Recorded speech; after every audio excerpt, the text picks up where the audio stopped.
घेऊन जा.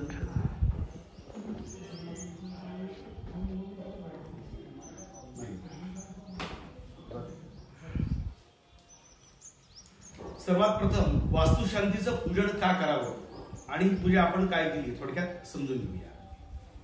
तर वास्तुशांतीची पूजन का करावं याची कथा थोडक्यात तुम्हाला समजून सांगतो. एक अंधकासूर नावाचा राक्षस होता. त्या राक्षसाने काय केलं, या पृथ्वी तलावरती भरपूर उन्माद माजवायला सुरुवात केली. मग देव आणि दानव हे सर्व चिंतातूर झाले की या राक्षसाला शांत कसं करायचं. मग सर्वजण भोळ्या शंकराकडे, भगवान पार्वती शंकराकडे गेले आणि प्रार्थना केली की हा जो असुर आहे, राक्षस आहे, आम्हा सर्वांना त्रास देतोय, तर हा त्रास शांत करण्याकरता आपण त्याच्याबरोबर युद्ध करा आणि त्याला संपून टाका. मग भगवान शंकरांनी त्याच्यासोबत घनघोर असं युद्ध केलं आणि त्या युद्धामध्ये त्या अंधकासुराचा नाश करून टाकला. पण हे जेव्हा युद्ध चालू होतं त्या युद्धाच्या वेळेस भगवान शंकराला प्रचंड घामाच्या धारा लागल्या आणि त्या घामाच्या धारामधून एक कालपुरुष उत्पन्न झाला. तो कालपुरुष म्हणजे कोण, तर हा वास्तुपुरुष. मग या वास्तुपुरुषाने जसा जन्म घेतला तसं भगवान शंकराला सांगितलं की आपण मला जन्माला घातलंय तर आपण मला एक वरदान द्या. त्यांनी विचारलं, तथास्तु. विचारलं पण नाही काय पाहिजे.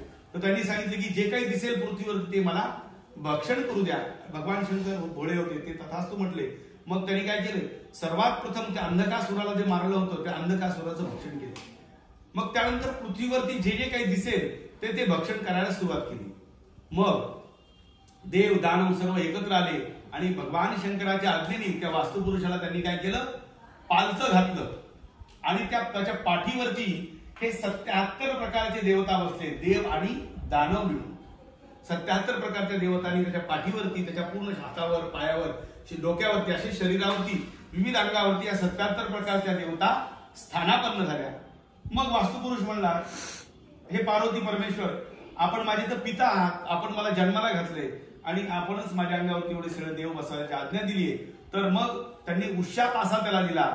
या पृथ्वी तलावरती कोणीही भवन निर्माण करेल तेव्हा सर्वात प्रथम आपलं इथे पूजन केलं जाईल आणि आपली इथे स्थापना केली जाईल.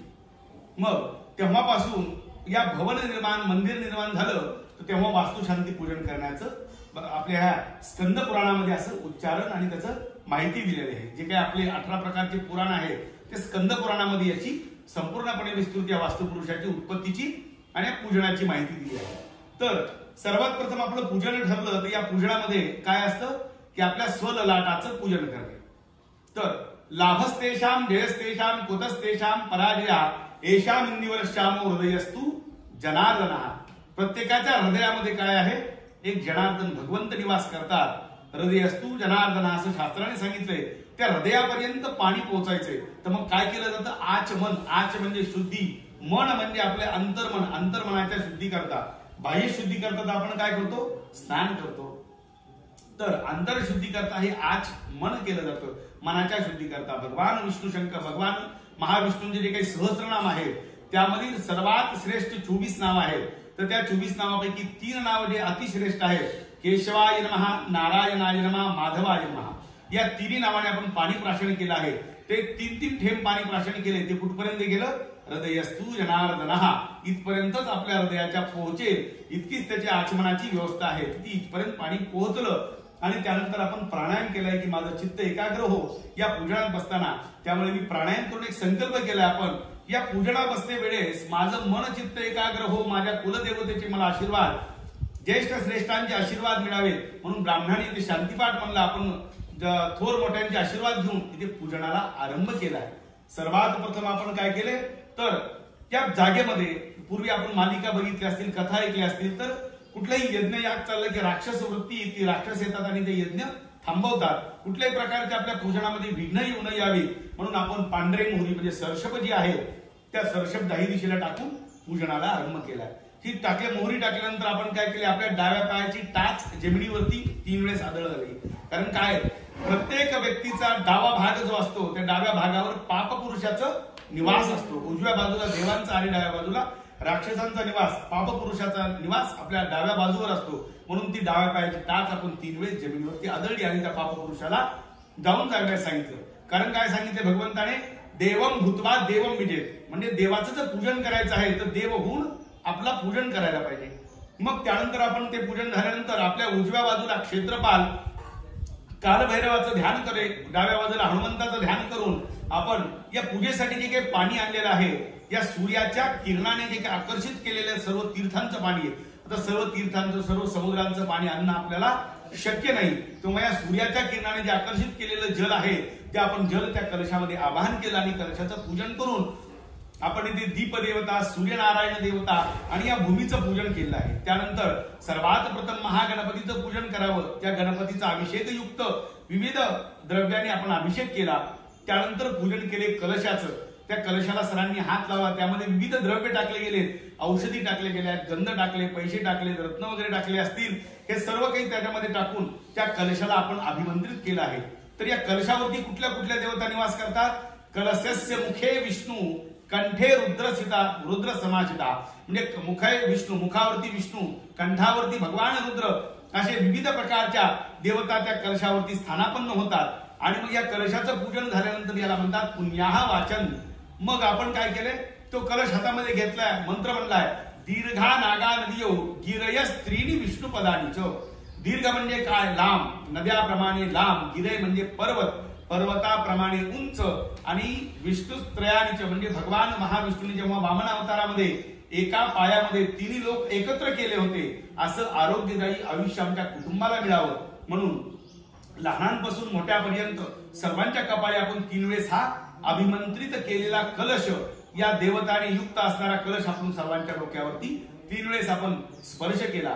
त्यानंतर थेंब थेंब पाणी तुम्ही ताटात टाकलं, त्यावेळेस ब्राह्मण मंत्र म्हणत होते, अस्तु अस्तु, शांतीरस्तु, पुष्टीरस्तु, तुष्टीरस्तु, वृद्धिरस्तु. जे काही चांगल्या गोष्टी आहेत आपण आपल्या घरामध्ये घेतल्या, वाईट वस्तू ज्या आहेत, वाईट गोष्टी ज्या आहेत आपण घराच्या बाहेर म्हणजे एका द्रोणमध्ये टाकल्या.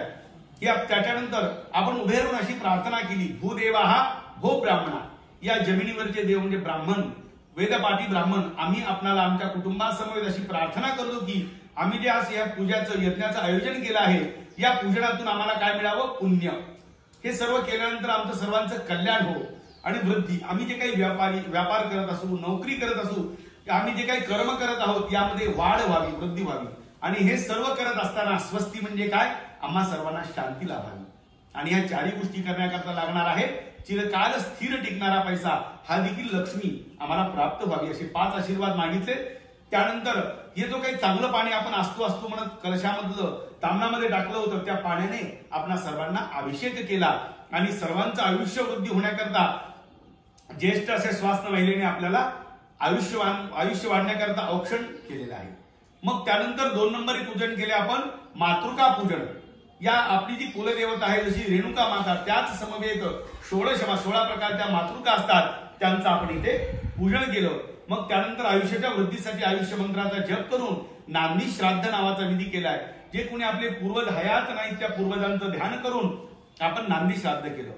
मग त्यानंतर या पूजेसाठी जे काही आपण ब्राह्मण गुरुजी लोक आमंत्रित केलेले आहेत, त्यांना आपण वर्णी दिलेली आहे की या पूजाविषयी मी कुठल्याही प्रकारची मला जाण नाही, तर आपण विधियुक्त पूजन करा आणि या पूजेतून उत्पन्न झालेलं श्रेय म्हणजे फळ पूजा झाल्यानंतर आम्हाला परत द्या. आपण अशा प्रकारे वर्णी दिली आणि त्यानंतर हातामध्ये गुरुजींनी त्यांना पुष्प दिले आणि त्या पुष्प आकाशामध्ये आपण वाहिले आणि आकाशातल्या देवांना आपण आवाहन केले, देवाहा आयांतु, आतमध्ये या, यांतु ध्याना अपयांतु, माझ्या शरीरामध्ये जर वाईट शक्ती असतील ते सर्व बाहेर जाऊ द्या.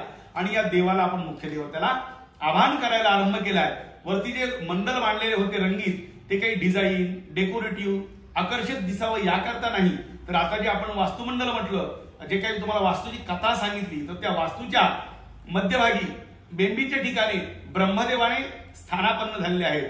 तर विविध प्रकारच्या ईशान शिखिनीपासून अनेक देवता त्यावरती आवाहन आपण केल्या, तर त्या देवतेंचं त्या रंगाचं आसन वरती आपण रेखीव केलेलं आहे. त्याच्या बाजूला जे 4 स्तंभ लावले ते आपल्या घराचे मेन पिलर आहेत. पूर्वी काळी स्तंभ पूजन केलं जायचं, लाकडी पिलर आपल्या घराला लावले जायचे, तर त्या पिलरचं देखील आपण तिथे पूजन करून या वास्तुमंडळाचं आवाहन केलं. त्यानंतर ते बाजूला पूजन आहे त्या योगिनी मंडळाचं पूजन केले. त्यानंतर वास्तू असेल, क्षेत्रपाल असेल, सर्वतोभद्रमंडल या भगवतीला आवाहन करण्याकरता, नवदुर्गेला आवाहन करण्याकरता सर्वतोभद्रमंडल, त्याच्यानंतर देवी मंडळ आहे त्यानंतर यंत्र देवता, आवरण देवता आपण तिथे आवाहन केल्या आणि त्याच्या बाजूला जे आहे ते नवग्रह मंडळ आहे, त्या नवग्रहांचं आपण पूजन केलेलं आहे. जसे आकाशामध्ये नवग्रहांचे रंग आहेत, नवग्रहांचे आकार आहेत, त्याप्रमाणेच आपण त्या प्रतिकृती त्या रंगाच्या काढलेल्या आहेत. मध्यभागी लाल रंगाचा जो आहे तो भगवान सूर्य आहे. वरती आग्नेय कोपऱ्यामध्ये पांढऱ्या रंगाचा चौकोनी जो आहे तो आहे चंद्र आणि दक्षिण दिशेला जो त्रिकोणी आकाराचा लाल रंगाचा आहे तो मंगळ. हे ऋषी मुनींनी अनादिकाळी आपल्याला सांगितले. आता जेव्हाही आपले शास्त्रज्ञ अवकाशामध्ये अंतराळामध्ये गेले, मंगळावरती गेले, चंद्रावरती गेले, तेव्हा चंद्रावरती गेल्यानंतर त्यांना कळलं की या चंद्राचा जो आकार आहे आपल्याला गोल दिसतो, कोर दिसती, त्या कलेप्रमाणे त्याची जी कला आहे ती कमी जास्त होत असती. तर तो चौकोनी आकाराचा आहे. त्याचबरोबर त्याचा रंग आहे तो पांढरा रंग आहे. चंद्रावरची माती पांढरी आहे, मंगळावरती रंग कुठला आहे, लाल रंग आहे आणि त्रिकोणी आकाराचा मंगळा ग्रहाचा आकार आहे. हे ऋषीमुनींनी आपल्या अनादिकाळी सांगितलेलं आहे. आपल्या शास्त्रामध्ये या पृथ्वीपासून मंगळ किती अंतर आहे, चंद्र किती अंतर आहे हे आधीपासूनच आपल्या ऋषीमुनींनी नमूद केलेलं आहे. त्याचबरोबर नैऋत्य दिशेला आपल्या हिरव्या रंगाचा राहू आहे, पश्चिम दिशेला धनुष्याच्या आकाराचा जो काळ्या रंगाचा आहे तो शनी आणि आपल्या वायव्य दिशेला जो विविध रंगाचा आहे तो आहे ध्वजाच्या रंगाचा केतू, पिवळ्या रंगाचा पट्टीच्या आकाराचा आहे तो गुरु आणि बाणाच्या आकाराचा पिवळ्या रंगाचा आहे तो बुध आणि चांदणीच्या आकाराचा जो पांढऱ्या रंगाचा आहे तो आहे शुक्र.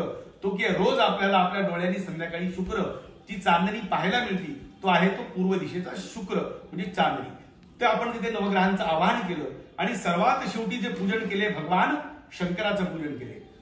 आपल्याला सर्वांना कथा आपण माहिती असेल, जाणून घेतलेली असेल, टीव्हीवरती बघितलं असेल मालिकांमधून. तर दक्ष प्रजापती राजा होते, भगवान पार्वती यांचे माता पिता यांनी एक यज्ञ केला आणि त्या यज्ञामध्ये भगवान शंकराला आमंत्रित केलं नाही. पार्वती माता म्हणली की माझ्या सासऱ्यांकडलाच यज्ञ आहे, वडिलांचा यज्ञ, आपले सासरे आहेत, तर एवढ्या धावपळीमध्ये विसरले असतील तर आपण यज्ञाला जाऊया. कारण त्यांनी भगवान शंकराला का आमंत्रित केलं नाही तर भगवान शंकर सर्व अंगाला विभूती लावायचे, वल्कल म्हणजे वाघाचं कातडं नेसायचे, बैलावरती सवारी करायची आणि त्यांच्यासोबत भूत प्रेत पिशाच गण येतात आणि ते सगळे राजा महाराजे तिथे आलेले आणि तिथे आपला अपमान होऊ नये म्हणून त्यांनी भगवान शंकराला आमंत्रित केलं नाही. भगवान शंकर पार्वतीच्या हट्टापाळी तिथे गेले पण त्याचा तिथे अपमान झाल्यामुळे मग पार्वती मातेने त्या यज्ञामध्ये उडी घेतली स्वतः आणि त्या यज्ञा उडी घेतल्यानंतर आपली पत्नी न दिसल्यामुळे त्यांनी त्या यज्ञाचा पूर्णपणे विध्वंस केला आणि त्या दक्ष प्रजापती राजाचं मुंडकं कापलं.